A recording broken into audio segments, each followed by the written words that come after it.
Yeah, first class lounge is always good. Actually bring in 3 entrepreneurs who are going to join us to give their stories and pitch. We watch the stars grow brighter. We are going closer to patients, providing affordable care and making a business sense. We have done brilliant things. On the show, we had 24 bright entrepreneurs who made it to the series and shared their business ideas with our pioneers. Out of these, 8 were chosen as the pioneers of tomorrow. Let's meet all these winners and share their experiences after Pioneering Spirit Season 1. It all came upon us when we were in the pre-final semester of our graduation at IIT Roorkee. We thought of that, let's do something different, let's go for something else which no one else is following. When we passed out, we made our office in Delhi. We started to get matured. We realized that how the things are from college to the ground level. When you go into market and when you interact with people, you don't get money out of them, and it's tough. It's tough, really tough. Gradually, we realized that there is a big gap in the educational institutions. So we started to focus our programs, our education programs, a bit on the skill development side.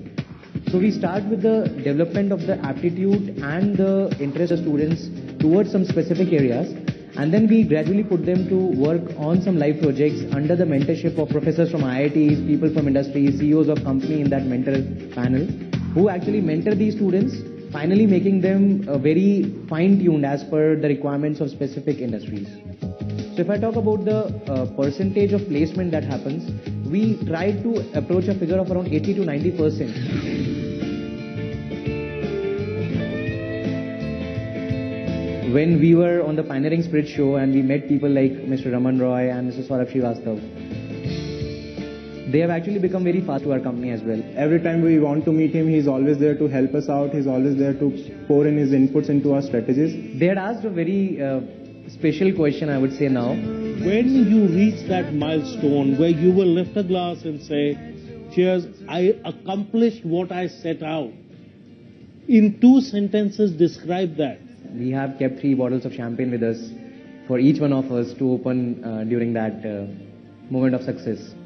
And our winner today is Prasoon. At the end of the show, when I was declared a winner, the first thing I did was I wanted to call Ankush and Abhishek that there is something that we have achieved, and this is how it all happened. I was more excited that we are going to Europe rather than winning a prize. But it was a good excitement, a good sort of a thing for us, because that was the first recognition which we got from the industry. So we have something to show to our parents, to our girlfriends, that we have won something. We watch the stars grow brighter. We are going.